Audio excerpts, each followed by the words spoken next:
ನಾನು ಪಾಪದಲ್ಲಿರುವಾಗಲೇ, ಕೊಳಕಿನಲ್ಲಿರುವಾಗಲೇ ನನ್ನನ್ನು ಅಪ್ಪಿ ಹಿಡಿದು, ಮಗನೇ ನಿನ್ನನ್ನು ನಾನು ರಕ್ಷಿಸಿದ್ದೇನೆ, ಇನ್ನು ಪಾಪ ಮಾಡಬೇಡ, ಹಿಂದಿನ ಜೀವನಕ್ಕೆ ಹೋಗಬೇಡ, ಅದೇ ಕೊಳಕಿನಲ್ಲಿ ಬದುಕಬೇಡ ಅಂತ ಹೇಳಲಿಕ್ಕೆ ಯೇಸು ಸ್ವಾಮಿ ಬಂದಿತ್ತು. ಪಾಪಕ್ಕೆ ಪಶ್ಚಾತ್ತಾಪ ಪಟ್ಟು ದೇವರಿಗೆ, ಅಂದರೆ ನಿನ್ನನ್ನು ಸೃಷ್ಟಿಸಿದವರಿಗೆ ನೀನು ಅಭಿಮುಖನಾಗೋದಂದ್ರೆ ಏನು? ಅವರು ಹೇಳೋದನ್ನೇ ಕೇಳ್ತಾ ಇರು, ಅದನ್ನೇ ಮಾಡ್ತಾ ಇರು. ನಾವಂತೂ ಕೇಳ್ತೇವೆ, ನಮ್ಮದನ್ನೇ ಮಾಡ್ತಾ ಇರ್ತೇವೆ. ದೇವರ ಮಕ್ಕಳಿದ್ದೇವೋ? ಈಗ ನಿಮ್ಮನ್ನು ಕೇಳೋದಿಲ್ಲ ನಾವು ದೇವರ ಮಕ್ಕಳಿದ್ದೇವೋ? ದೇವರ ವಾಕ್ಯ ಹೇಳತ್ತೆ, ದೇವರ ಮಗ ಪಾಪ. ಆದರೆ ನಾವು ದೇವರ ಮಗ ಇದ್ದೇವೋ ಇಲ್ವೋ? ಎಷ್ಟು ಮಂದಿ ಇದ್ದೇವೆ ಅಂತ ಹೇಳ್ತೀರಿ? ಹಾಗಾದ್ರೆ ನೀವು ಪಾಪ ಮಾಡ್ತಾ ಇಲ್ಲ, ಮತ್ತೆ ಹೇಗೆ ಹೇಳ್ತೀರಿ? ಹಾಗಾದ್ರೆ ನಾನು ಮತ್ತೆ ಪಾಪ ಮಾಡಲ್ಲ.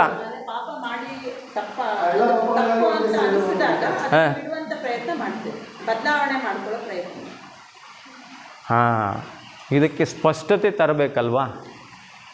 ಸ್ಪಷ್ಟತೆ ಏನು? ನಾನು ನನ್ನ ಒಳಿತಿನಿಂದ ದೇವರಿಗೆ ಮಗನಾಗಿರೋದಲ್ಲ, ನನ್ನ ಶ್ರಮದಿಂದ ನಾನು ದೇವರನ್ನು ಮೆಚ್ಚಿಸಿ ದೇವರಿಂದ ಪ್ರೈಸ್ ಪಡ್ಕೊಂಡಿದ್ದಲ್ಲ. ದೇವರು ನನಗೆ ದಾನ ಕೊಟ್ಟಿದ್ದು. ಏನು ಕೊಟ್ಟಿದ್ದು? ಏನು ಕೊಟ್ಟಿದ್ದು? ಯಾವುದನ್ನು? ಮಗನಾಗುವ ಹಕ್ಕನ್ನು ನನಗೆ ಕೊಟ್ಟಿದ್ದಾರೆ. ಈಗ ನಾನು ಮಗನಾಗಿದ್ದೇನೋ? ಏನು ಕೊಟ್ಟಿದ್ದಾರೆ? ಮಗನಾಗಿದ್ದೇನಾ? ಹಾಲೆಲೂಯ್ಯ, ಯೇಸುವೇ ಸ್ತೋತ್ರ, ಹಾಲೆಲೂಯ್ಯ. ನಾನು ಅಂಡರ್ ಪ್ರೋಸೆಸ್ ಏನಿದ್ದೇನೆ? ನಾನು ಮಗ ಹೌದು, ಆದರೆ ಮಗನಾಗಿ ಇಲ್ಲ. ಮಗ ಯಾರು? ಯೇಸು ಸ್ವಾಮಿ. ಈಗ ನನ್ನ ಜೀವನದಲ್ಲಿ ಏನು ಕೆಲಸ? ನಾನು ಯೇಸುವಿನ ಹಾಗೆ ಜೀವಿಸಲಿಕ್ಕೆ ಪ್ರಯತ್ನಿಸಬೇಕು. ನಾನೇನು ಮಾಡ್ತೇನೆ? ಇವರ ಹತ್ರ ಏನಿದೆ ಅದೇ ರೀತಿ ನನ್ನ ಹತ್ರ ಇರಬೇಕಪ್ಪ, ಅದೇ ರೀತಿ ನಾನು ಊಟ ಮಾಡಬೇಕು. ನಾನು ಇದೇ ಚಿಂತೆಯಲ್ಲಿದ್ದೇನೆ, ನನ್ನ ಮಕ್ಕಳಿಗೂ ಅದೇ ಕಲಿಸ್ತೇನೆ. Hallelujah, hallelujah. ಎಷ್ಟು ಮಂದಿ ದೇವರಲ್ಲಿ ನಂಬಿಕೆ ಇಟ್ಟಿದ್ದೀರಿ? ಆದರೆ ನಾವು ದೇವರ ಹತ್ರ ಕಳಿಸ್ತೇವೋ ಶಾಲೆಗೆ ಕಳಿಸ್ತೇವೆ? ನಾನು ಹೀಗೆ ಬೋಧಿಸಿದ್ದನ್ನು ಒಬ್ಬರು ಕೇಳಿದರು. ಅವರು ತುಂಬ ಸಂಬಳ ಇದೆ ಅವರಿಗೆ, ಬುದ್ಧಿವಂತರು ಹೌದು, ಜ್ಞಾನಿನೂ ಹೌದು, ದೇವರ ವಾಕ್ಯ ತುಂಬ ವರ್ಷಗಳಿಂದ ಕೇಳ್ತಾ ಇದ್ದಾರೆ. ತುಂಬ ವರ್ಷ ಅಂದರೂ ಒಂದು 2 ವರ್ಷದಿಂದ. ಅವರ ಪ್ರಾಬ್ಲಮ್ ಅಂತೂ ಸಂಪೂರ್ಣ ಸಾಲ್ವ್ ಆಗಲಿಲ್ಲ. ಆದರೆ ದೇವರ ವಾಕ್ಯವನ್ನು ಕೇಳಿ ಅದರ ಹಾಗೆ ತನ್ನ ಜೀವನವನ್ನು ಮಾರ್ಪಡಿಸಲಿಕ್ಕೆ ಸಿದ್ಧರಾಗಿದ್ದಾರೆ.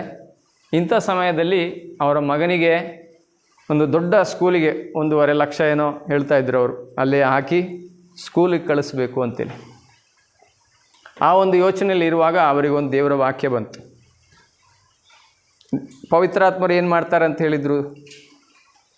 ಯೇಸು ಸ್ವಾಮಿ ಬೋಧಿಸುವುದವುಗಳನ್ನೇ ನಿನ್ನ ನೆನಪಿಗೆ ತರುವರು. ನೀನು 4 ದಾರಿಯಲ್ಲಿ ನಿಂತರೂ ನೀನು ದೇವರ ಮಾರ್ಗವನ್ನು ಹುಡುಕುವವನಾಗಿದ್ದರೆ, ಪ್ರಪಂಚದ ಮಾರ್ಗ ಅಲ್ಲ, ದೇವರ. ನಾವು ಎಷ್ಟೋ ಸಲ ನೋಡ್ತೇವೆ, ನಾನು ಯಾವುದು ಬಿಸ್ನೆಸ್ ಮಾಡಿದ್ರೆ ಚೆನ್ನಾಗಿರುತ್ತಪ್ಪ, ನಾವು ಕೇಳ್ತಾ ಇದ್ವಿ ಹಾಗೆ. ಹಾಲೆಲೂಯ್ಯ. ದೇವರ ಮಾರ್ಗವನ್ನು ಹುಡುಕುವವನಿಗೆ 4 ಮಾರ್ಗದಲ್ಲಿ ನಿಂತರೂ ಅವನಿಗೆ ದಾರಿ ಗೊತ್ತಾಗುತ್ತೆ ಅಂತೇಳಿ ದೇವರ ವಾಕ್ಯ ಹೇಳುತ್ತೆ. ಹಾಗೆ ಆಲೋಚನೆ ಇರುವಾಗ ಅವರಿಗೆ ಒಂದು ದೇವರ ವಾಕ್ಯ ಬಂತು. ನಾನು ನನ್ನ ಮಗನನ್ನು ಪ್ರಪಂಚದಲ್ಲಿ ಬುದ್ಧಿವಂತನಾಗಿಸ್ಲಿಕ್ಕೆ ಹೋಗೋದಿಲ್ಲ, ಅದು ದೇವರವನನ್ನು ಮಾಡ್ತಾರೆ. ನಾನು ಅವನನ್ನು ದೇವರ ದಾರಿಯಲ್ಲಿ ನಡೆಸಲಿಕ್ಕೆ ಬೇಕಾದರೆ ನಾನು ಅವನನ್ನು ಮನೆಯಲ್ಲೇ ಇಟ್ಕೊಳ್ಬೇಕು. ನಾನು ದೇವರ ವಾಕ್ಯ ಜೀವಿಸಬೇಕು, ಅವನಿಗೆ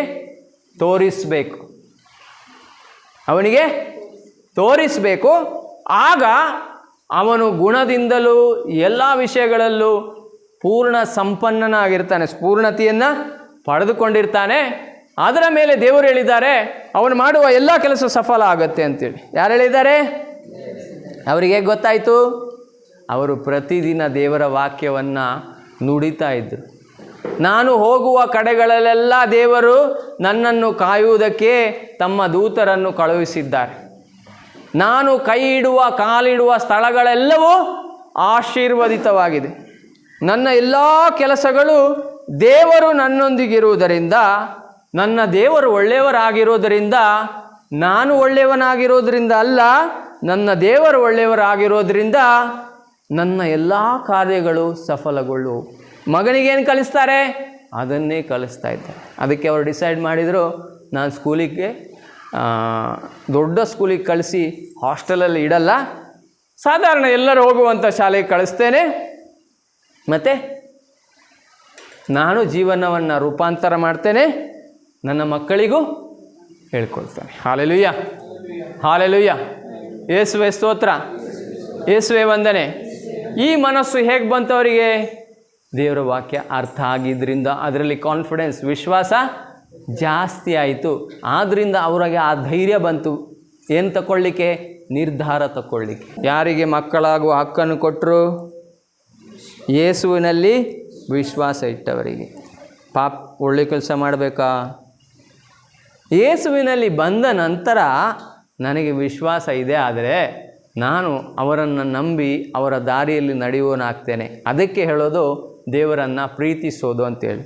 ನಾವೆಲ್ಲರೂ ಆಲ್ಮೋಸ್ಟ್ ದೇವರನ್ನು ಮೆಚ್ಚಿಸಲಿಕ್ಕೆ ಹೋಗ್ತೇವೆ. ನಾನು ಸಂಡೇ ಚರ್ಚಿಗೆ ಹೋದರೆ ದೇವರು ಕೋಪ ಮಾಡ್ತಾರೇನೋ, ಅವ್ರು ಮಾಡದಿದ್ದರೂ ಫಾದರ್ ಅಂತೂ ಮಾಡ್ತಾರಪ್ಪ, ಅದಕ್ಕಾಗಿ ಹೋಗ್ತೇನೆ. ಹೇಳಿದ್ದಾರೆ, ವರ್ಷಕ್ಕೊಂದು ಸಲ ಆದರೂ ಪರಮಪ್ರಸಾದವನ್ನು ಸ್ವೀಕರಿಸಬೇಕು. ಅಬ್ಬಾ, ಅದು ಮಾಡದಿದ್ದರೆ ಆತ್ಮದಲ್ಲಿ ಬಲನೇ ಇಲ್ಲ.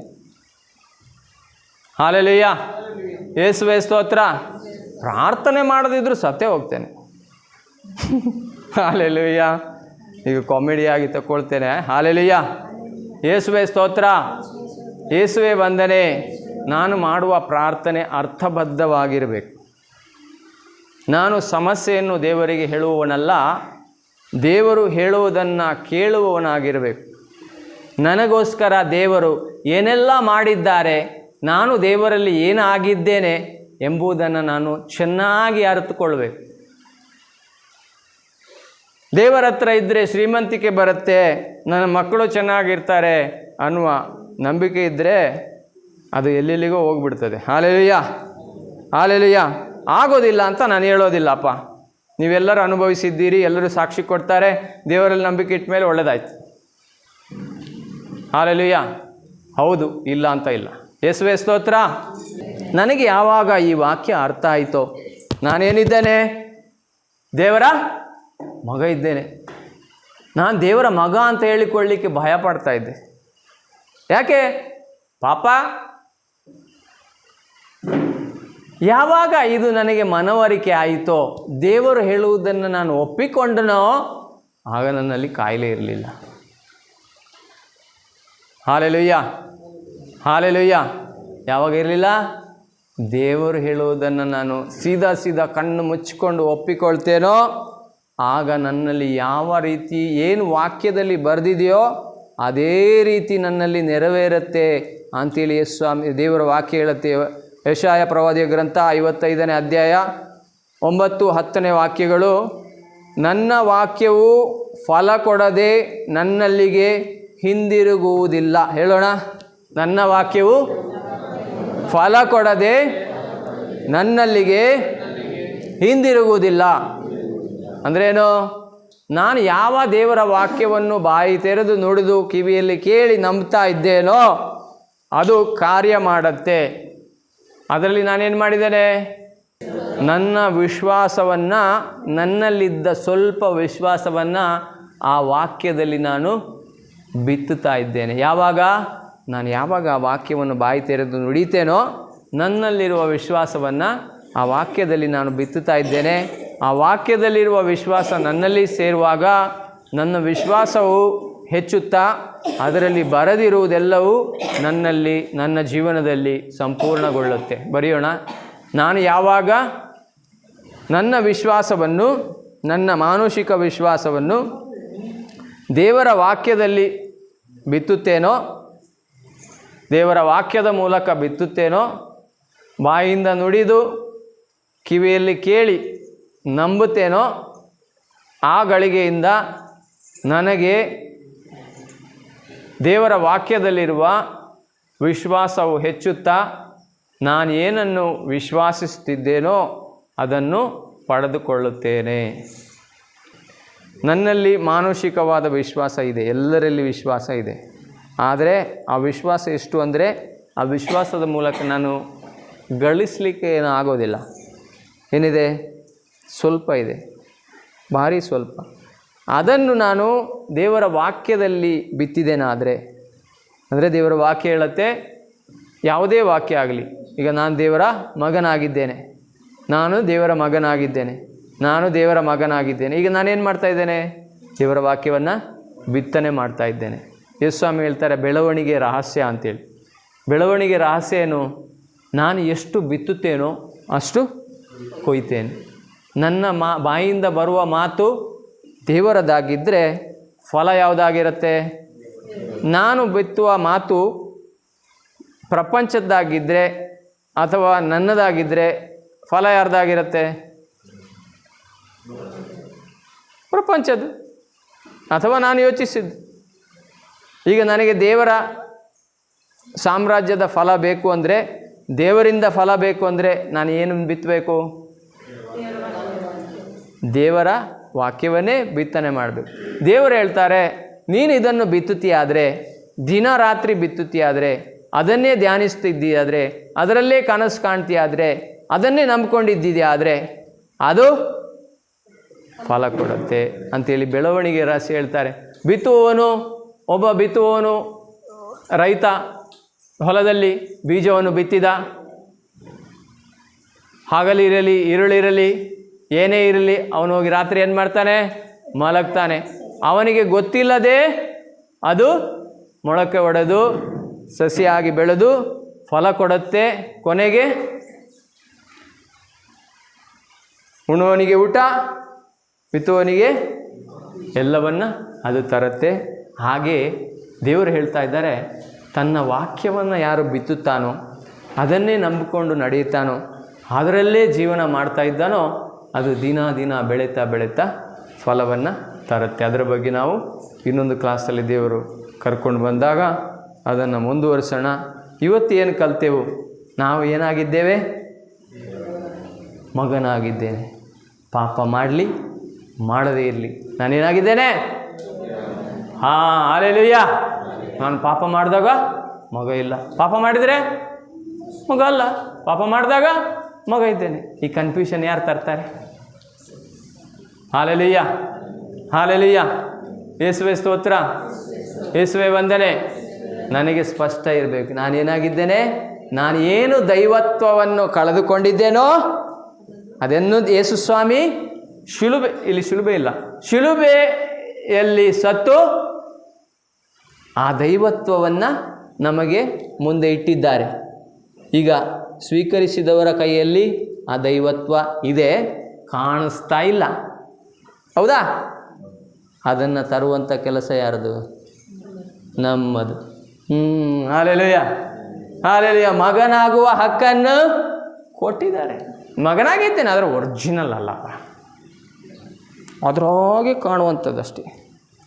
ಈಗ ಬೇಕಾದವರು ಯೇಸುಸ್ವಾಮಿಯನ್ನು ನನ್ನ ದೇವರು ಅಂತ ಒಪ್ಕೊಂಡು ಮಗನಾಗುವ ಸರ್ಟಿಫಿಕೇಟ್, ಹಕ್ಕು ಪತ್ರ ಪಡ್ಕೊಳ್ಬೇಕು. ಪಡ್ಕೊಂಡಾದಮೇಲೆ ತನ್ನ ಹಳೆಯ ಜೀವನಕ್ಕೆ ಬಾಯ್. ಈಗ ನಾನೇನಾಗಿದ್ದೇನೆ? ಹಿಂದೆ ಕಳ್ಕೊಂಡದ್ದೇ ಬೊಬ್ಬ ಏನು ಕಳ್ಕೊಂಡೆ ಅಂತ ನಮಗೆ ಗೊತ್ತಿದ್ದರೆ ನಾವು ದೇವರ ಕಾಲಡಿಯಲ್ಲೇ ಇರ್ತಿದ್ದೀವಿ, ಇನ್ನೂ ನಮಗೆ ಗೊತ್ತಾಗಲಿಲ್ಲ. ಹಲ್ಲೆಲೂಯಾ, ಯೇಸುವೇ ಸ್ತೋತ್ರ, ಹಲ್ಲೆಲೂಯಾ. ಮುಂದೆ ದೇವರು ಕಲಿಸ್ಬೋದು. Hallelujah, hallelujah. ಎಷ್ಟು ಮಂದಿಗೆ ಇಂಟ್ರೆಸ್ಟ್ ಆಯಿತು? ಕೆಲವರಿಗೆ ಅನ್ನಿಸ್ಬೋದು, ಏನಪ್ಪ ಇವರು ಬೋಧಿಸ್ತಾ ಹೋದ್ರೆ ಏನು ಗೊತ್ತಾಗಲಿಲ್ಲ, ಸುಮ್ಮನೆ ಬಂದೆ. ಹಲ್ಲೆಲೂಯಾ. ಆದರೆ ಇಲ್ಲಿ ದೇವರು ಸ್ವತಃ ಇದ್ದರೂ ನೀವು ಮನೆಗೆ ಹೋದ ಮೇಲೆ ನಿಮಗೆ ಗೊತ್ತಾಗತ್ತೆ ನಿಮ್ಮಲ್ಲಿ ಏನೋ ಒಂದು ಬದಲಾವಣೆ ಆಗಿದೆ. ಆದರೆ ಅದರ ಜೊತೆ ಸಂಪೂರ್ಣ ಗೊತ್ತಿಲ್ಲದೆ ಇರೋದರಿಂದ ಸೈತಾನನು ಏನು ಮಾಡ್ತಾನೆ? ಮೋಸ ಮಾಡಲಿಕ್ಕೆ ಟ್ರೈ ಮಾಡ್ತಾನೆ. ಒಂದೇ ಕಷ್ಟ ಇದ್ದ ಕಷ್ಟಗಳನ್ನು ಜಾಸ್ತಿ ಮಾಡ್ಬೋದು, ಅಥವಾ ಸಂಶಯಗಳನ್ನು ತಂದು ಹಾಕ್ಬೋದು. ಇದ್ದ ಕಾಯಿಲೆ ಮೊದಲು ಕಮ್ಮಿ ಇತ್ತಪ್ಪ, ಈಗ ಅಲ್ಲಿ ಹೋದ್ಮೇಲೆ ಜಾಸ್ತಿ ಹಾಲೆಲೂಯ್ಯ ಹಾಲೆಲೂಯ್ಯ ಹೀಗೆ ಆಗತ್ತೆ. ಆದ್ದರಿಂದ ನಾನೇನು ಹೇಳಬೇಕು? ನಾನು ದೇವರ, ನನಗೆ ನಾನು ಹೇಳಬೇಕು, ಪ್ರೂವ್ ಯುವರ್ ಸೆಲ್ಫ್, ನಿನಗೆ ನೀನು ಬೋಧಿಸು, ಸಮರ್ಥಿಸು, ನೀನು ನನ್ನ ಶಿಷ್ಯನೆಂದು. ನಾನೇನು ಮಾಡಬೇಕು? ನಾನು ದೇವರ ಮಗನಾಗಿದ್ದೇನೆ. ನನ್ನ ಮೇಲೆ ಸೈತಾನನಿಗೆ ಯಾವ ಅಧಿಕಾರವೂ ಇಲ್ಲ. ಖಾಲಿ ಅಧಿಕಾರ ಅಲ್ಲ, ಯಾವ ಅಧಿಕಾರ ಇಲ್ಲ. ನಾನು ಪಾಪ ಮಾಡಿದ್ರು ಅವನಿಗೇನು ಮಾಡಲಿಕ್ಕಾಗೋದಿಲ್ಲ. ಲೆಕ್ಕ ಯಾರು ತೆಗಿಬೇಕು? ನನ್ನ ಮತ್ತು ದೇವರ ಮಧ್ಯೆ ಇರೋದು. ಪಾಪ ಮಾಡಿದ್ದೇನಾ ಅಂತ ಗೊತ್ತಾದರೆ ನಾನೇನು ಮಾಡಬೇಕು? ಪಾಪವನ್ನು ಗುರುಗಳ ಹತ್ರ ಹೇಳಬೇಕು, ಅದನ್ನು ಬಿಡಬೇಕು. ಮತ್ತೇನು ಮಾಡಬೇಕು? ಹೊಸ ಜೀವನಕ್ಕೆ ಪಾಪ ಹೇಳೋದು ಮಾತ್ರ ಅಲ್ಲ,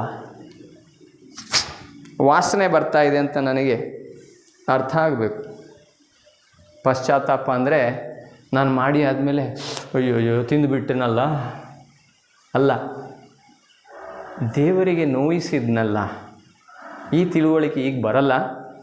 ನಾವು ಪಶ್ಚಾತ್ತಾಪದ ಬಗ್ಗೆನೇ ಕಲಿಯೋಣ. ಪ್ರತಿಯೊಂದು ಟಾಪಿಕ್ ಆಗಲಿ, ಇವತ್ತೇನು ಕಲ್ತೆವು? ಸತ್ಯವನ್ನು ಅರ್ಥಕೊಂಡೆವು. ನಾವು ಏನಾಗಿದ್ದೇವೆ ಬರ್ಕೊಳ್ಳಿ. ಟಾಪಿಕ್ ಏನಿತ್ತು? ನಾನು ಏನಾಗಿದ್ದೇನೆ. ಯೇಸುವೆ ವಂದನೆ. ನಾವೇನಾಗಿದ್ದೇವೆ? ದೇವರ ಮಗನಾಗಿದ್ದೇನೆ. ಮಕ್ಕಳು ಅಂತ ಹೇಳಬೇಡಿ, ಮಕ್ಕಳು ಅಂದರೆ ಜನರಲ್ ಕ್ಲಾಸ್. ಏನಾಗಿದ್ದೇವೆ? ಮಗ ಇದ್ದೇನಪ್ಪ. ಏನೋ ಮಗನಿದ್ದೇನೆ, ನಿಜವಾದ ದೇವರ ಮಗ. ಯಾರ ಮಗ? ನನಗೆ ಕಣ್ಣಿಗೆ ಕಾಣಿಸಲ್ಲ, ಆದ್ರೆ ನಿಮಗೆ ಅರಿವು ಆಗತ್ತೆ. ಎಲ್ಲಿ? ನಿಮ್ಮ ಹೃದಯದಲ್ಲಿ. ನಾನು ದೇವರ ಮಗ. ನಾನೇನು ಮಾಡ್ತಾ ಇರಬೇಕು? ನಾನು ನಿಜ ದೇವರಾದ ಯೇಸು ಕ್ರಿಸ್ತರ ಮಗನಾಗಿದ್ದೇನೆ. ಇದು ವಾಕ್ಯವನ್ನು ನೀವು ಯಾವಾಗ ನಿಮ್ಮಲ್ಲಿ ನಿಮ್ಮ ಮಕ್ಕಳಲ್ಲಿ ಹೇಳಿಸ್ತಾ ಇರ್ತೀರೋ, 24 ಗಂಟೆ ದೇವರ ವಾಕ್ಯ ಹೇಳುತ್ತೆ. ಕೀರ್ತನೆ 1ರಲ್ಲಿ, ಹಗಲಿರುಳು ಧ್ಯಾನಿಸುತ್ತಿರುವವನು, ಹಗಲಿರುಳೆನ್ನದೆ ಅದನ್ನೇ ಧ್ಯಾನಿಸುತ್ತಿರುವವನು ಯಾರೋ ಅದನ್ನೇ ಧನ್ಯನು, ಅವನೇ ಧನ್ಯನು. ಇದೊಂದೇ ನನ್ನಲ್ಲಿ ಗೊತ್ತಿತ್ತು, ಈ ಒಂದೇ ವಾಕ್ಯ. ನಾನು 8 ವರ್ಷ ದೇವರ ವಾಕ್ಯ ಸಾರಿದ್ದೇನಾಯಿತು? ವೇಸ್ಟ್ ಆಗಲಿಲ್ಲ, ಆದರೆ ಅದನ್ನು ಉಪಯೋಗಿಸಲಿಕ್ಕೆ ಕಲ್ತಿರಲಿಲ್ಲ. ಗೊತ್ತಾಯಿತು? ಬೈ ನಾಲೆಡ್ಜ್, ತಿಳುವಳಿಕೆಯಿಂದ ಎಲ್ಲ ಕೆಲಸಗಳನ್ನು ಮಾಡ್ತಾ ಇದ್ದೆವು. ಏನಿದ್ದೇವೆ? ದೇವರ ಮಗ ಇದ್ದೇವೆ. ಇನ್ನೊಂದು ಪ್ರಶ್ನೆ ಕೇಳಿದರೆ ಸ್ವಲ್ಪ ಹೊತ್ತಿನ ಅಲ್ಲ ಅಂತಲೇ ಹೇಳ್ಬಿಡ್ತೇವೆ ನಾವು. ಈಗ ನಿಮ್ಮನ್ನು ಅಲ್ಲಾಡಿಸ್ಲಿ ನೋಡೋಣ ಯಾರಾದರೂ. ನಾನು ತಪ್ಪು ಮಾಡಿದ್ರು ಮಾಡದಿದ್ರು ಮಗನೇ. ತಂದೆಗೆ ಮಗ ತಪ್ಪು ಮಾಡಿದರೆ ಮಗ ಅಲ್ವೋ? ಹೌದು. ಏನು ತಪ್ಪು ಮಾಡಿದರು? ಹಾಗೇನೆ ನಾವು ಏನು ತಪ್ಪು ಮಾಡಿದ್ರು ಮಾಡದಿದ್ರು ದೇವರಿಗೆ ಮಗನೇ. ನನ್ನ ಮೇಲೆ ಸೈತಾನನಿಗೆ ಅಧಿಕಾರ ಇಲ್ಲವೇ ಇಲ್ಲ. ತಪ್ಪು ಮಾಡಿದ್ದೇನನ್ನುವ ದುಃಖ ನನಗಿದ್ದರೆ ನಾನೇನು ಮಾಡಬೇಕು? ಗುರುಗಳ ಹತ್ರ ಹೋಗಬೇಕು, ಪಾಪವನ್ನು ಹೇಳಬೇಕು. ಗುರುಗಳೇ, ಇಂಥ ತಪ್ಪು ಮಾಡಿದ್ದೇನೆ, ಇನ್ನು ಮುಂದೆ ತಪ್ಪು ಮಾಡೋದೇ ಇಲ್ಲ ಅಂತ ನಿರ್ಧಾರ ಮಾಡಿದ್ದೇನೆ. ನನಗೆ ಅಸಹ್ಯ ಆಗಬೇಕು ನನ್ನ ತಪ್ಪಿನ ಮೇಲೆ. ನನಗೆ ಯಾವ ತನಕ ನನ್ನ ತಪ್ಪಿನ ಮೇಲೆ ಅಸಹ್ಯ ಆಗೋದಿಲ್ವೋ ಅಲ್ಲಿ ತನಕ ಅದನ್ನೇ ಮಾಡ್ತಾ ಇರ್ತೇನೆ. ಹಾಲೆಲೂಯ್ಯ. ಏನು ಮಾಡ್ತಾ ಇರ್ತೇನೆ? ಅದನ್ನೇ ಮಾಡ್ತಾ ಇರ್ತೇನೆ, ಅದನ್ನೇ ನೋಡ್ತಾ ಇರ್ತೇನೆ. ಪ್ರಭುವಿನ ಧರ್ಮಶಾಸ್ತ್ರದಲ್ಲಿ ಹರ್ಷಗೊಳ್ಳುವವನಾರೋ ಅವನೇ ಧನ್ಯನು. ಹಗಲು ಇರುಳು ಎನ್ನದೆ ಅದನ್ನೇ ಧ್ಯಾನಿಸುತ್ತಿರುವವನಾರೋ ಅವನೇ ಧನ್ಯನು. ಅವನು ನದಿಯ ಬದಿಯಲ್ಲೇ ಬೆಳೆದಿಹ ಮರದಂತೆ, ಕರೆಕ್ಟ್ ಟೈಮಿಗೆ ಫಲ ಕೊಡುವ ವೃಕ್ಷದಂತೆ. ಅವನ ಎಲೆ ಬಾಡೋದೇ ಇಲ್ಲ, ಯಾವಾಗಲೂ ಹಸಿರಾಗಿ ಇರುತ್ತೆ. ಅವನ ಎಲ್ಲ ಕಾರ್ಯಗಳು ಸಕ್ಸೆಸ್. ಹಾಲೆಲೂಯ್ಯ. ದೇವರು ಮಾಡ್ತಾರಂತ ಹೇಳಿದ್ರಾ? ಇದು ದೇವರಿಟ್ಟಿರುವ ಜೀವನ. ಹಾಲೆಲೂಯ್ಯ. ನಾನು ಹೋದ ಕಡೆಗಳೆಲ್ಲ ಸಕ್ಸಸ್, ಆದರೆ ಮಾಡುವ ಕೆಲಸ ಏನಿರುತ್ತೆ? ಅದು ನಾವು ಮತ್ತೆ ನೋಡೋಣ. Hallelujah, hallelujah. ನಾನೇನು ಮಾಡಬೇಕು? ನನಗೆ ಎರಡೂ ಜೀವನ ಐತೆ. ಈ ಲೋಕದಲ್ಲೂ ಇರಬೇಕು, ಆಧ್ಯಾತ್ಮಿಕತೆಯಲ್ಲಿ ಇರಬೇಕು. ನಾನು ಲೋಕದ ಹಾಗೆ ಆಧ್ಯಾತ್ಮಿಕತೆಯಲ್ಲಿ ಮಾತ್ರ ಆಧ್ಯಾತ್ಮಿಕತೆ ತೋರಿಸಿದರೆ ಆಗೋದಿಲ್ಲ. ಲೋಕದಲ್ಲೂ ಆಧ್ಯಾತ್ಮಿಕತೆಯಲ್ಲೂ ಆಧ್ಯಾತ್ಮಿಕನೇ. ಈಗ ನಮ್ಮ ಪರಿಚಯ ಏನು? ಅಪ್ಪನ ಪರಿಚಯ ಇಲ್ಲದಿದ್ದರೂ ನಾನು ಹೇಳ್ಬೋದು, ನಾನು ನನ್ನ ಸೃಷ್ಟಿಕರ್ತ ದೇವರ ಮಗನಾಗಿದ್ದೇನೆ. ಪಾಪ ಮಾಡಿದ್ರು ಮಾಡದಿದ್ದರೂ ದೇವರು ನನಗೆ ಅವರ ಮಗನಾಗುವ ಹಕ್ಕನ್ನು ಕೊಟ್ಟಿದ್ದಾರೆ. ನಾನೇನು ಹೇಳ್ತಾ ಇರಬೇಕು? ನನಗೆ 24 ಗಂಟೆ ಹೇಳ್ತಾ ಇರಿ. ಮತ್ತೆ ನೋಡಿ, ನೆಕ್ಸ್ಟ್ ಬರುವಾಗ ನೀವು ನನಗಿಂತಲೂ ಸ್ವಲ್ಪ ಒಂದು ಸ್ಟೆಪ್ ಮುಂದೆನೂ ಹೋಗಿರ್ತೀರಿ. ಹಾಲೆಲೂಯ. ಯಾಕೆಂದರೆ ಇದು ನನ್ನ ದೇವರಲ್ಲಿ ನನಗಿರುವ ವಿಶ್ವಾಸ. ನಿಮ್ಮನ್ನು ಪವಿತ್ರಾತ್ಮರು ನಡೆಸ್ಕೊಂಡು ಹೋಗ್ತಾರೆ. ಯಾವಾಗ ನಾನು ದೇವರ ವಾಕ್ಯಕ್ಕೆ ನಮ್ರನಾಗ್ತೇನೋ, ನನ್ನ ಬುದ್ಧಿವಂತಿಕೆಯನ್ನು ಬಿಡ್ತೇನೋ, ನಾನು ಯಾವಾಗ ನನ್ನ ಜ್ಞಾನ, ನನ್ನ ಬುದ್ಧಿ, ನನ್ನ ಪ್ರಾರ್ಥನೆ, ನಾನು ಭಯಂಕರ ಪವರ್ಫುಲ್, ನಾನು ಒಳ್ಳೆಯವನಾಗಿ ದೇವರಿಗೆ ತೋರಿಸ್ಲಿಕ್ಕೆ ಹೋಗ್ತಾ ಇದ್ನೋ, ಆಗೆಲ್ಲ ಸೇರಿಸಿ 13 ಕಾಯಿಲೆ ಬಂದಿತ್ತು. ಈಗ ಪ್ರಾರ್ಥನೆ ಬಗ್ಗೆ ನಾನು ಮಾತಾಡಲಿಲ್ಲ. ಪ್ರಾರ್ಥನೆ ಅಂದರೆ ವಿಷಯನೇ ಬೇರೆ. ಹಾಲೆಲೂಯ. ಆದ್ದರಿಂದ ನಾವು ಪ್ರಾರ್ಥನೆ ಮಾಡಲಿಕ್ಕೂ ಕಲಿಬೇಕು. ಹಾಲೆಲೂಯ. ಇವತ್ತು ಅದು ಕಲೀಲಿಲ್ಲ. ಇವತ್ತು ನಾನು ಏನಾಗಿದ್ದೇನೆ ಅಂತ ನಾನು ಕಲಿತೆ. ಎಷ್ಟು ಮಂದಿಗೆ ತೃಪ್ತಿ ಆಯಿತು, ಇವತ್ತು ನಾನು ದೇವರ ಮಗ ಇದ್ದೇನೆ ಅಂತೇಳಿ. ನಮಗೆಷ್ಟು ಹೆಮ್ಮೆ ಇರುತ್ತೆ, ರಾಜನ ಮಗಪ್ಪ, ಇಂಥವ್ರ ಮಗ ಅಂತ ಹೇಳಲಿಕ್ಕೆ. ಈಗ ನಾನು ಹೇಳ್ತಾ ಧೈರ್ಯದಿಂದ ನಾನು ದೇವರ ಮಗ. ನಾನು ತಪ್ಪು ಮಾಡಿದರೂ ಮಾಡದಿದ್ದರೂ ಸೈತಾನನಿಗೆ ನನ್ನ ಮನೆಯಲ್ಲಾಗಲಿ ಇನ್ಯಾವುದೇ ಸ್ಥಳದಲ್ಲಿ ನಾನಿರುವಾಗಲಿ ಏನಿಲ್ಲ. ಆದರೆ ಸೈತಾನ ಏನು ಮಾಡ್ತಾನೆ? ಮೆಸೇಜ್ ಕಳಿಸ್ತಾ ಇರ್ತಾನೆ ಮಾತ್ರಪ್ಪ. ಅಲ್ಲೆಲ್ಲೂಯ್ಯ. ಏನು ಮಾಡ್ತಾನೆ? ಮೆಸೇಜ್ ಕಳಿಸ್ತಾನೆ. ನಾವೇನು ಮಾಡ್ತಾ ಇರ್ತೇವೆ? ಆ ಮೆಸೇಜಿಗೆ ಆನ್ಸರ್ ಮಾಡ್ತಾ ಇರ್ತೇವೆ. ಅದರನ್ನು ತಪ್ಪಿಸಬೇಕಾದ್ರೆ ನಾನೇನು ಮಾಡಬೇಕು? ದೇವರ ವಾಕ್ಯವನ್ನು ನನಗೆ ಹೇಳ್ತಾ ಇರಬೇಕು. ಬೇಡದ ಇಲ್ಲ ಸಲ್ಲದ ಮಾತುಗಳನ್ನು ನಾನು ಮಾತಾಡಬಾರ್ದು ಅಂತ ಯೇಸು ಸ್ವಾಮಿ ಹೇಳಿದ್ದಾರೆ. ನೀನು ಮಾತನಾಡುವ ಪ್ರತಿಯೊಂದು ಮಾತಿಗೂ ಲೆಕ್ಕ ಕೊಡಬೇಕಾಗಿದೆ. ಆದ್ದರಿಂದ ಹೌದಾದರೆ ಹೌದು ಏನು, ಇಲ್ಲ ಅಂದರೆ ಇಲ್ಲ ಏನು, ಗೊತ್ತಿಲ್ಲಾದರೆ ಟೇಪ್ ಹಾಕಿ ಸುಮ್ಮನೆ ಇರಬೇಕು. ಬುದ್ಧಿವಂತನ ತೋರಿಸ್ಲಿಕ್ಕೆ ಹೋದರೆ ಸೈತಾನ ಸಿಕ್ಕ ಹಾಕಿಸ್ತಾನೆ. ಮತ್ತೆ ನಾವು ಇನ್ನೂ ಕಲೀಲಿಲ್ಲ ಸೈತಾನವನ್ನು ಜಯಿಸಲಿಕ್ಕೆ. Hallelujah, hallelujah. ಏನು ಮಾಡಬೇಕು? ಕಳ್ಳ ಮುಂದೆ ಇದ್ದರೆ ಮೊಣಕಾಲು ಹಾಕಿ, ನೋಡು ನಾನು ದೇವ ಭಕ್ತ ಇದ್ದೇನೆ, ಇಲ್ಲಿ ಕದಿಬೇಡ ಅಂತ ಹೇಳಿದರೆ ಅವ್ನು ಮನೆಗೆ ಹೋಗ್ತಾನ? ಏನು ಮಾಡಬೇಕು? ನನ್ನ ಶಕ್ತಿ ತೋರಿಸ್ಬೇಕಾಗತ್ತೆ. ಹಾಗೆ ಸೈತಾನನ್ನು ಜಯಿಸಬೇಕಾದ್ರೆ ನಾನು ಕಲಿಬೇಕಾಗತ್ತೆ. ಸೈತಾನ ಬಂದಾಗ ನಾನು ಪ್ರಾರ್ಥನೆ ಮಾಡಲಿಕ್ಕೆ ಹೋದರೆ ನಾನು ತಿರುಗುವಷ್ಟರಲ್ಲಿ ನನ್ನ ಚೂರಿ ಹಾಕಿರ್ತಾನೆ ಅವನು. ಅಲ್ಲೆಲ್ಲೂಯ್ಯ. ಅದಕ್ಕೆ ಸೈತಾನ ಯಾವಾಗ ಬರ್ತಾನೆ ಗೊತ್ತಿಲ್ಲ. ಯೇಸು ಸ್ವಾಮಿ ಹೇಳಿದ್ದಾರೆ, ಆ ಮನೆಯವನಿಗೆ ಗೊತ್ತಿದ್ದರೆ ಅವನು ಮೊದಲೇ ಎಚ್ಚರಿಕೆ ಇದ್ದು ಎಲ್ಲವನ್ನು ಸಿದ್ಧಪಡಿಸಿರ್ತಿದ್ರ. ದೊಣ್ಣೆ, ಟಾರ್ಚು ಎಲ್ಲ ಇಟ್ಕೊಂಡು ಎಲ್ಲಿಂದ ಬರ್ತಾನೆ ಅಂತೇಳಿ. ಅವನು ಎಲ್ಲಿಂದ ಬರ್ತಾನೆ ಅಂತಲೇ ಗೊತ್ತಿಲ್ಲ. ಆದರೆ ಇವತ್ತು ನಾವು ಅದನ್ನು ಕಲ್ತ್ಕೊಂಡಿದ್ದೀವಿ. ಎಲ್ಲಿ ಬರ್ತಾನೆ? ಹೊಸ ಅಡ್ವರ್ಟೈಸ್ಮೆಂಟ್ ಇಟ್ಕೊಂಡು ಬರ್ತಾನೆ. ಹೊಸದೇ, ಹಳೇದು ಮಾತಾಡೋದೇ ಇಲ್ಲ ಅವನು. ನಾವು ಮಾತು ನಿಲ್ಲಿಸಿದೇವ ಅಂತೇಳಿ ಲವ್ ಲೆಟ್ರ್ ಬರೀತಾನೆ. ನನ್ನ ಪ್ರೀತಿಯ ಸಹೋದರನೇ, ಏಕೆ ನನ್ನನ್ನು ಬಿಟ್ಟಿರುವೆ? ನಾವು ಪಾಪ ಸ್ವಲ್ಪ ಊಟ ಕೊಡೋಣ ಅಂತ ಹೋಗ್ತೀವಿ, ಕೈಯಲ್ಲೇ ತಿಂದುಬಿಡ್ತಾನೆ. ಹಾಲೆಲೂಯ್ಯ. ನಮಗೇನಾಚೆ ಅರ್ಥ ಆಯಿತು? ನಾವೇನಾಗಿದ್ವಿ? ನಿಜ ದೇವರ ಮಕ್ಕಳಾಗಿದ್ವಿ. ಆ ದೈವತ್ವವನ್ನು ಕಳೆದುಕೊಂಡ್ವಿ. ಅದನ್ನು ಯೇಸು ಸ್ವಾಮಿ ಗಳಿಸಿ ಕೊಡಲಿಕ್ಕೆ ಈ ಭೂಮಿಗೆ ಬಂದರು. ಯಾರು ಅವರನ್ನು ತನ್ನ ದೇವರೆಂದು ಸ್ವೀಕರಿಸ್ತಾರೋ ಅವರಿಗೆ ಮತ್ತೆ ಆ ದೈವತ್ವವನ್ನು ಪಡೆದುಕೊಂಡು ಅದರ ಸಂಪೂರ್ಣತೆಯನ್ನು ಈ ಭೂಮಿಯಲ್ಲೇ ಜೀವಿಸುವಂತಹ ಅಧಿಕಾರವನ್ನು ದೇವರು ನಮಗೆ ಕೊಟ್ಟಿದ್ದಾರೆ. ನಾವು ಯಾರು ಅದನ್ನು ಇನ್ನೂ ಉಪ್ಪಿನಕಾಯಿಯಾಗಿ ನೋಡೂ ಇಲ್ಲ. ಹಾಲೆಲೂಯ್ಯ. ಯೇಸುವೆ ಸ್ತೋತ್ರ, ಯೇಸುವೆ ವಂದನೆ, ಯೇಸುವೆ ಆರಾಧನೆ. ಎಲ್ಲರೂ ಕಣ್ಣು ಮುಚ್ಕೊಳ್ಳೋಣ. ಈಗ ಹೇಳೋಣ, ನಾನು ದೇವರ ಮಗನಾಗಿದ್ದೇನೆ. ನಾನು ದೇವರ ಮಗನಾಗಿದ್ದೇನೆ. ನಾನು ದೇವರ ಮಗನಾಗಿದ್ದೇನೆ. ನನ್ನಲ್ಲಿ ದೇವರ ಸಂಪೂರ್ಣತೆಯು ಪರಿಪೂರ್ಣತೆಯು ಇದೆ. ದೇವರ ಜ್ಞಾನವು, ದೇವರ ಶಾಂತಿಯು, ದೇವರ ಸಮಾಧಾನವು ನನ್ನೊಳಗೆ ಇದೆ. ಇದೆಲ್ಲವನ್ನು ದೇವರು ನನಗೆ ಆಸ್ತಿಯಾಗಿ ದಾನವಾಗಿ ಕೊಟ್ಟಿದ್ದಾರೆ. ನಾನು ದೇವರ ಮಗನಾಗಿದ್ದೇನೆ.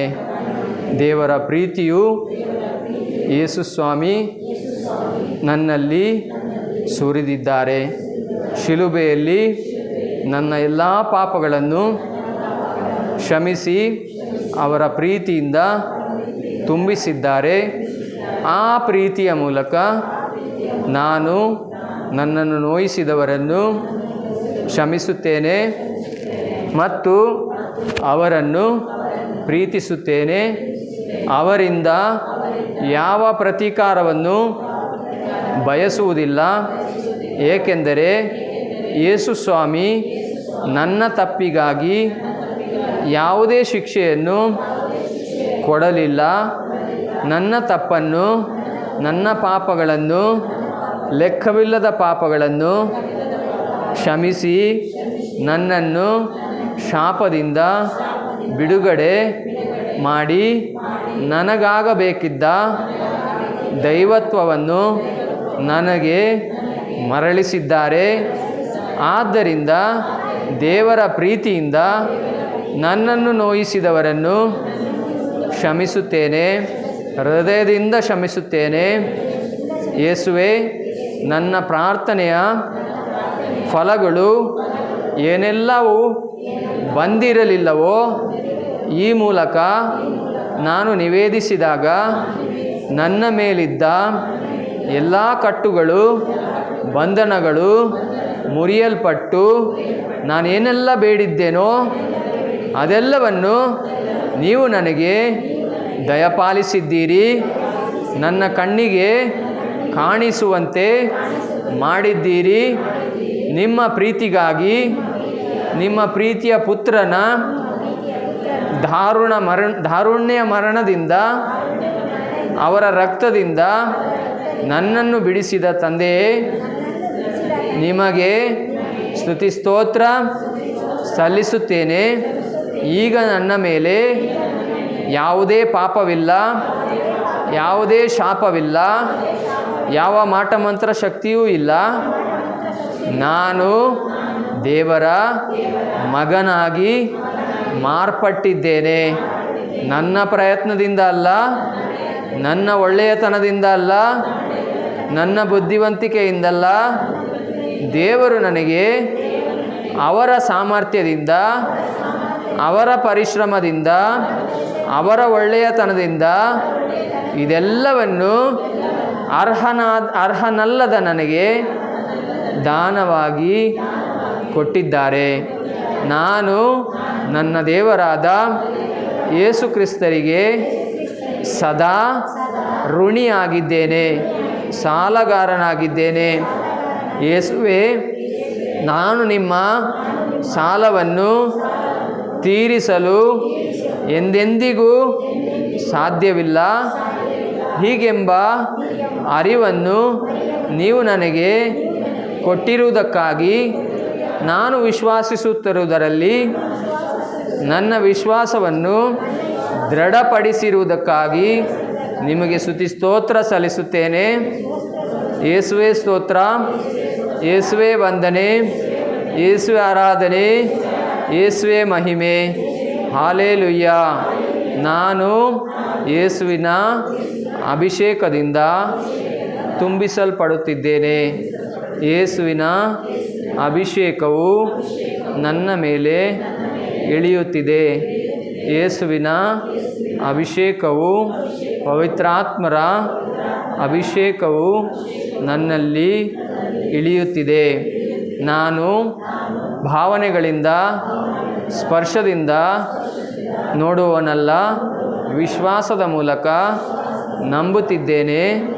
ದೇವರ ಆತ್ಮರು ನನ್ನಲ್ಲಿದ್ದು ಅವರ ಅಭಿಷೇಕವನ್ನು ನನ್ನಲ್ಲಿ ಕಾರ್ಯಗತಗೊಳಿಸುತ್ತಿದ್ದಾರೆ. ಯೇಸುವೇ ಸ್ತೋತ್ರ, ಯೇಸುವೇ ವಂದನೆ. ಈಗ ನಾನು ಹಿಂದಿನ ವ್ಯಕ್ತಿಯಲ್ಲ, ಬೆಳಿಗ್ಗೆ ಬಂದವನಲ್ಲ. ಈಗ ನಾನು ಮಾನಸಾಂತರಗೊಂಡು ಹೊಸ ಜೀವನವನ್ನು ನಡೆಸಲು ಯೋಗ್ಯನಾಗಿರುವಂತೆ ಯೇಸು ನನ್ನನ್ನು ಮರುಸೃಷ್ಟಿಸಿದ್ದಾರೆ. ನಾನು ಹೊಸ ವ್ಯಕ್ತಿಯಾಗಿದ್ದೇನೆ, ಬೆಳಿಗ್ಗೆ ಇದ್ದವನಲ್ಲ. ನನ್ನಲ್ಲಿದ್ದ ಕಾಯಿಲೆಗಳು ಎಲ್ಲವೂ ಯೇಸು ತೆಗೆದುಕೊಂಡಿದ್ದಾರೆ. ಯೇಸುವಿನ ಆರೋಗ್ಯವನ್ನು, ಶಾಂತಿ ಸಮಾಧಾನವನ್ನು ನನಗೆ ದಯಪಾಲಿಸಿದ್ದಾರೆ. ಯೇಸುವೇ ಸ್ತೋತ್ರ, ಯೇಸುವೇ ವಂದನೆ, ಯೇಸುವೇ ಆರಾಧನೆ. Hallelujah, hallelujah, hallelujah, hallelujah, hallelujah, hallelujah, hallelujah, hallelujah, hallelujah, hallelujah. ಹೇಳ್ತಾ ಹೋಗೋಣ, ಹೇಳ್ತಾ ಹೋಗೋಣ. Hallelujah. Lord, let your power come upon them in the name of. ಹೇಳ್ತಾ ಹೋಗಿ, ನಿಲ್ಲಿಸಬೇಡಿ. Hallelujah, hallelujah. Lord, let your power enter into them in the name of Jesus. Let your resurrecting power come, come, O Lord, come, send your power in the name of Jesus. Lord, I believe that your power is active upon everybody in the name of Jesus. I do not believe my senses, I do not believe my mind, I do not believe anything what I am hearing, but I believe in your word. When you pray for the people, I will be there. When you lift the hands, I will be there to bless them in the name of Jesus. Let your power come upon them in the name of the Lord Jesus Christ. Amen. Hallelujah, hallelujah, hallelujah, amen. ಯೇಸುವೇ ಸ್ತೋತ್ರ, ಯೇಸುವೇ ವಂದನೆ. ಎಷ್ಟು ಮಂದಿಗೆ ಸಮಾಧಾನ ಅನಿಸುತ್ತೆ? ಎಷ್ಟು ಮಂದಿಗೆ ಅನ್ನಿಸ್ತಾ ಇದೆ ಏನೂ ಸಿಗಲಿಲ್ಲ ನಮಗೆ ಅಂತ? ಅಲ್ಲ, ದೇವರ ಶಾಂತಿ ಸಮಾಧಾನವನ್ನು ನಾವು ಪಡ್ಕೊಂಡಿದ್ದೇವೆ. ನೆಕ್ಸ್ಟ್ ಬರುವಾಗ ಆ ಶಾಂತಿ ಸಮಾಧಾನ ಮನೆಯಲ್ಲಿಟ್ಟು ಬರಬೇಡಿ, ಅದನ್ನು ಬೆಳೆಸಬೇಕು. ಹೇಗೆ? ನಾನು ದೇವರ ಮಗನಾಗಿದ್ದೇನೆ. ಆಗ ನಿಮ್ಮ ಸುತ್ತಮುತ್ತಲು ಏನು ಬರೋದಿಲ್ಲ. ನಿಮಗೆ ನೋವು ಮಾಡು ತೆಗಿಲಿಕ್ಕೆ ಬರುವವರು ಕಾಣೋದೇ ಇಲ್ಲ. ಮತ್ತು ನಾನೇನು ಮಾಡಬೇಕು? ದೇವರ ವಾಕ್ಯ ನುಡಿತಾ ಇರಬೇಕು. ಇದು ನಮಗೆ 1 ತಿಂಗಳು ದೇವರು ಕಲೀಲಿಕ್ಕೆ ಒಂದು ಆಪ್ಷನ್. ಮನೆಗೆ ಹೋಮ್ವರ್ಕ್ ಕೊಡ್ತಾರಲ್ಲ ಮಕ್ಕಳಿಗೆ, ಹಾಗೆ ದೇವರು ನನಗೂ ಹೇಳ್ತಾ ಇರೋದು. ನಾನು ಕಲಿತಾ ಇರ್ತೇನೆ. ನಾನು ಸುಮ್ಮನೆ ನಿಲ್ಲೋದಿಲ್ಲ. ದೇವರ ವಾಕ್ಯವನ್ನು ನುಡಿತಾ ಇರ್ತೇನೆ. ಎಲ್ಲ ಪ್ರಾರ್ಥನೆಗಳನ್ನು ಮಾಡ್ತೇನೆ. ಮರಿಯಮ್ಮನವರ ನಂಬಿಕೆಯನ್ನು ಇಟ್ಕೊಂಡಿದ್ದೇನೆ. ಅವರನ್ನು ಜೊತೆಗೆ ಸೇರಿಸಿ ನಾವು ಪ್ರಾರ್ಥಿಸ್ತೇವೆ. ಕರುಣೆಯ ಜಪಸರ ಎಲ್ಲವನ್ನೂ ನಾವು ಮಾಡ್ತೇವೆ. ಆದರೆ ಎಲ್ಲವನ್ನು ಸರಿಯಾಗಿ ತಿಳ್ಕೊಂಡು ಮಾಡಿದಾಗ ನಾವು ಅಧಿಕ ವೇಗವಾಗಿ ಫಲವನ್ನು ಪಡ್ಕೊಳ್ತೇವೆ. ವೇಗವಾಗಿ ನಾವು ಹಿಂದೆ ಮಾಡ್ತಾ ಇರುತ್ತಲ್ಲ, ಎಷ್ಟೋ ವರ್ಷ ನಾವೆಲ್ಲ, ನನ್ನ ತಾಯಿ ಈಗ ಅವರಿಗೆ 70 ವರ್ಷ ಆಯಿತು. ಅವರ 65-68 ವರ್ಷ ತನಕ ಕಾಯಿಲೆಯಲ್ಲೇ ಜೀವಿಸ್ತಾಯಿದ್ರು. ಪ್ರತಿ ತಿಂಗಳು 30,000 ಕೊಡಬೇಕು. ಒಂದು ದಿನವೂ ಊಟ ಮಾಡಲಿಲ್ಲ. ಏನು ಮಾಡ್ತಾರೆ? ಗ್ರೈಂಡ್ ಮಾಡಿ, ಹಸಿ ಇರೋದನ್ನು ಸ್ವಲ್ಪ ಬಾಯ್ಲ್ ಮಾಡಿ ಗ್ರೈಂಡ್ ಮಾಡಿ ಬಾಯಿಗೆ ಹಾಕ್ತಾಯಿದ್ರು. ಈ ಗಂಟಲು ಒಣಗಿ ಹೋಗಿ ಟ್ಯಾಬ್ಲೆಟ್ ಕೂಡ ಹೋಗಲಿಕ್ಕೆ ಆಗ್ತಾ ಇರಲಿಲ್ಲ. ಯಾವಾಗ ಅವರಿಗೆ ಸತ್ಯವನ್ನು ತಿಳಿಸಿಕೊಟ್ಟೆವೋ, ಯಾವಾಗ ಅವರು ಸತ್ಯವನ್ನು ಸ್ವೀಕರಿಸಿದ್ರೋ, ಆ ದಿನದಿಂದ ಅವರಲ್ಲಿರುವ ಅಪನಂಬಿಕೆಗಳು ದೂರ ಆದವು, ಅಸತ್ಯಗಳು ದೂರವಾಗಿ ಸತ್ಯವನ್ನು ಅವರು ಅರಿತುಕೊಂಡರು. ಆ ದಿನದಿಂದ ಈಗ ಅವರು ಪ್ರತಿದಿನ ಕಾಯಿಲೆಯನ್ನು ಏನು ಮಾಡ್ತಾರೆ? ಕೊಲ್ತಾರೆ. ಅದರೊಟ್ಟಿಗೆ ಹೋರಾಟ ಮಾಡಿ ಅದನ್ನು ಜಯಿಸ್ತಾ ಇದ್ದಾರೆ. ಈಗ ಹೇಗಿರ್ಬೋದು ಪರಿಸ್ಥಿತಿ? ಈಗ ಆ ಕಾಯಿಲೆಯಿಂದ ಎಲ್ಲವನ್ನು ತಿಂತಾರೆ, ಟ್ಯಾಬ್ಲೆಟ್ ಕಡಿಮೆ ಆಗಿದೆ, ಎಲ್ಲವನ್ನೂ ಊಟ ಮಾಡ್ತಾರೆ. ಅವರೀಗ ದೇವರ ವಾಕ್ಯವನ್ನು ಎಷ್ಟು ವಯಸ್ಸಲ್ಲಿ ಸಾರ್ತಾ ಇದ್ದಾರೆ? 70 ವಯಸ್ಸಲ್ಲಿ. ಯಾರಿಗೆ ಸಾರ್ತಾ ಇದ್ದಾರೆ? ಕಷ್ಟದಲ್ಲಿರೋರಿಗೆ. ಎಲ್ಲರೂ ತಿಳ್ಕೊಂಡಿದ್ರು ಅವರು ಸತ್ತೋದ್ರು ಅಂತ. ಯಾಕೆ? ಅವರ ನಾಲಿಗೆಯಲ್ಲಿ ಚರ್ಮನೇ ಇರಲಿಲ್ಲ.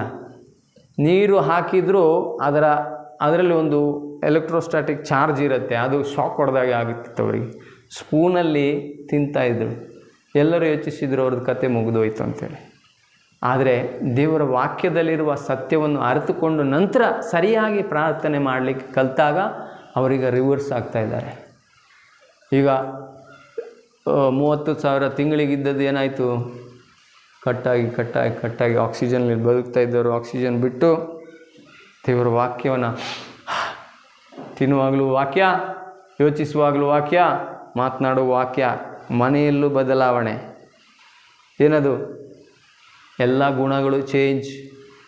ದೈವಿಕತೆಯನ್ನು ನಾವು ಕಾಣಲಿಕ್ಕೆ ಸಿಗತ್ತೆ. ನಾವು ಪ್ರಯತ್ನ ಮಾಡಲಿಕ್ಕೆ ಹೋದರೆ ಪಾಪವನ್ನು ಬಿಡಲಿಕ್ಕೋ ಸಾರಾಯಿ ಬಿಡಲಿಕ್ಕೋ ಅದು ಹೋಗಲ್ಲ. ಅದು ಹೋಗಬೇಕಾದ್ರೆ ನನ್ನಲ್ಲಿ ರೂಪಾಂತರ ಹೊಂದಬೇಕು. ಅದಕ್ಕೆ ನಾವು ಹೇಗೆ ಅಂಥೇಳಿ ಮುಂದೆ ಕಲಿಯೋಣ. ದೇವರು ಹೇಳಿದರು, ನೀನು ರೆಸ್ಟ್ ತಗೋ, ನಾನೆಲ್ಲ ಮಾಡ್ತೇನೆ ಅಂತೇಳಿ. ಹೌದಾ ಇಲ್ಲ? ನಾವು ಸರ್ಕಸ್ ಮಾಡ್ತೇವೆ, ನಾನು ಮಾಡಿದ್ದೆ, ನಾವೆಲ್ಲರೂ ಮಾಡಿದ್ದೇವೆ. ಈಗ ದೇವರು ನಮಗೆ ಆ ಶಿಕ್ಷಣವನ್ನು ಕೊಡಲಿಕ್ಕೆ ಮತ್ತು ನಮ್ಮೆಲ್ಲರನ್ನ ಬೋಧಿಸಲಿಕ್ಕೆ ಕಳಿಸುವಂಥದ್ದನ್ನು ನಾನು ನನ್ನ ಹೃದಯದಲ್ಲಿ ಅರ್ಥ ಮಾಡಿಕೊಂಡೆ. ನನ್ನನ್ನು ಇಲ್ಲಿ ದೇವರು ಕಳಿಸಿದ್ದು ಯಾವ ಸಮಸ್ಯೆಯನ್ನು ಸರಿ ಮಾಡಲಿಕ್ಕೆ ಅಲ್ಲ. ನಿಮಗಾಗಿ ದೇವರು ಏನಿಟ್ಟಿದ್ದಾರೋ ಅದನ್ನು ನಿಮ್ಮ ಕೈಯಲ್ಲಿ ಮಾಡಿಸಿ ನಿಮ್ಮನ್ನು ಲೋಕಕ್ಕೆ ಕಳಿಸುವ ಕೆಲಸವನ್ನು ದೇವರು ನನಗೆ ಕೊಟ್ಟಿದ್ದಾರೆ. Hallelujah, hallelujah. ಯೇಸುವೇ ಸ್ತೋತ್ರ. ನನಗೆ ಗುಣಪಡಿಸಲಿಕ್ಕೆ ಕಳಿಸಿದ್ದಲ್ಲ, ನಿಮ್ಮನ್ನು ಲೋಕಕ್ಕೆ ಕಳಿಸುವ ಸಲುವಾಗಿ ಸಿದ್ಧಪಡಿಸಲಿಕ್ಕೆ ದೇವರು ನನ್ನನ್ನು ಕಳಿಸಿರೋದು.